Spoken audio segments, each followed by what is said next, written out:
Yes, Faridah TV jimbanyiza ngenda basaba balungi mu subscribing ku YouTube channel yaffe ya Faridah TV. Mu ggwanga lya Buyindi omukyala azadde abaana 8 omulundi gumu. Mu ggwanga lya Buyindi omukyala ono amanyikiddwako amanya aga Amita Alondoro Patricia. Amita Alondoro Patricia myaka 31 egy'obukulu azadde abaana 8 omulundi gumu mu ggwanga lya Buyindi. So nga tobalusewo olutalo wakati wa Faridah Nakazibwe ne Lynda Dane ngenda kubanku wa details ku lutalo lw'ababiri bano. Nsose ne Alani Hendrick Sali mutabani wa Bebekulu. Mutabani wa Bebekulu ono Alani Hendrick Sali ndowooza balabika bandikakananga bagudde mukwano banga bafusa abagalana ye ne Caroline Maka. Wabula Caroline Maka ne bana etatereera wamu. Caroline Maka omwaka oguyise bali bagalana MC Katisi. Kati abasemanyi nti baba yawukanye sikitegeera. Kati sawa zino abakidde mutabani wa Bebekulu gubayita amanyikiddwa nga Hendrick Sali.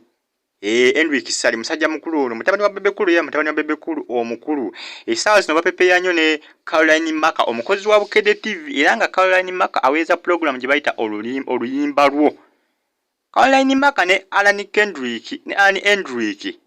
Hendrick mutabani wa Bebekulu banaye bali luno kanda ate osimanyi kiki kigenda mu maaso wakati wa Caroline Maka ne MC Katisi. Bano Caroline Maka mbadde manyi nti bagalana MC Katisi. Kugamba bintu bino bitabula nnyo kubanga Caroline Maka ne MC Katisi omwaka oguwedde bano baali bagambye nti bagana kuba bakola embaga yabwe mu mwaka guno nga balaga nti baagalana ne MC Katisi. Soka essaawa zino kyokka ate essaawa zino ye ne Alani Hendrick mutani wa Bebekulu omukwano gubali bubi bano ababiri bano bali wibandika kananga baagalanye kata usimanyi MC Katisi agenda mukolera Caroline Maka wabula nyenzike wa Pastor Bujingo kooti ezemu nemutegeeza nti nga 10 alina okulabikako mu kooti ne mukyala we Teddy Bujingo kosa ne Susan Makula babeetaaga mu kooti ng'ennaku z'omwezi 10 omwezi ogwokusatu bagambye aleme kulabikayo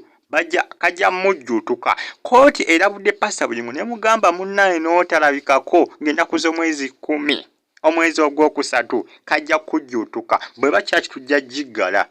Bazzemu ne bamulabula omanyi Pastor Bujingo amanyi okwefuula zonto ayinza amanyi okwewusawusa ayinza ogamba asijja gendayo. Kooti ezemu nemulabula jukira ali yamutegeeza nti ng'ennaku z'omwezi 10 omwezi ogwokusatu alabikeko mu kooti era nga Malemabirizi yali yatwalayo omusango oguno ogwa kooti essaawa zino gubali mu kuwoza. Jukira omulundi oguyise bano beeyimirirwa era basobola okuva ne mukyala we gundi Susan Makula naye akyabulako katono okubasibisa Pastor Bujingo ne Susan Makula. Wabula era kooti ne bategeeza nti ng'ennaku z'omwezi 10 ogwokusatu mulina okudda. Era Pastor Bujingo kooti ezemu nemulabula ne mutegeeza nti munnaye ng'ennaku z'omwezi 10 omwezi ogwokusatu togeeza n'oyosa olina okulabikako mu kooti. Mwena basatu tubeetaaga mu kooti Susan Makula, Teddy Bujingo kosa ne Pastor Bujingo. Ngezeko ewa Lynda Dane ne Faridah Nakazibwe olutalo lweyongedde wakati wa babiri bano. Simanyi entabwe evudde ku ki naye ng'olutalo lweyongedde wakati wa babiri bano.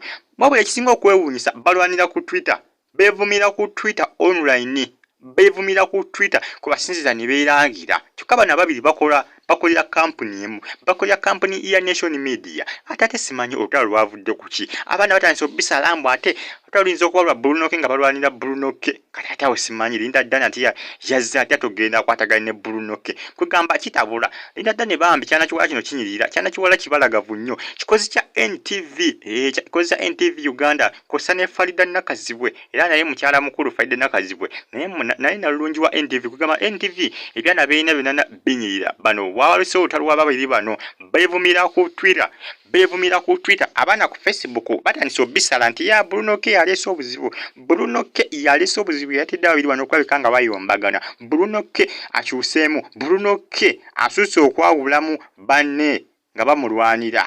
Bannaye simanyi waje binaggwera bino naye ng'olutalo lw'amaanyi era Twitter ekutte omuliro essaawa zino.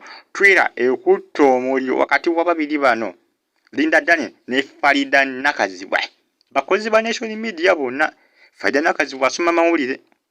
Lynda Dane alina program gy'aweereza ya fashion kugamba kitabula nengo olutalo lw'amaanyi wakati wa babiri bano bannaaye wakati wa babiri bano olutalo lw'amaanyi nnyo jukira Lynda Dane omwaka oguyise baali bagamba nti baali beyagala n'omuvubuka wa B2C amanyikiddwa nga Bobby Lash simanga Bobby Lash wa B2C tibaali baagala naye just byali bijweteke naye sawa zino ate kakati bamulumiza kubanga ayagala ne Bruno K mbwero olutalo wakati wa Faridah Nakazibwe ne Lynda Dane mukiyinza okuba mbu Bruno K yabayomba kyokati nga Faridah Nakazibwe gwe bagamba mukyala mufumbo kwegamba abaana mulekerawo bannaaye okusaasanya ebintu ebitali bituufu kituufu kale olutalo gye luli ku Twitter era beevuma naye ate mulekerawo kubisala mbu Bruno K mbu byayinza okuba nga yabeetedde okulabika nga balwana kiri ku Twitter Faridah Nakazibwe ne Lynda Dane olutalo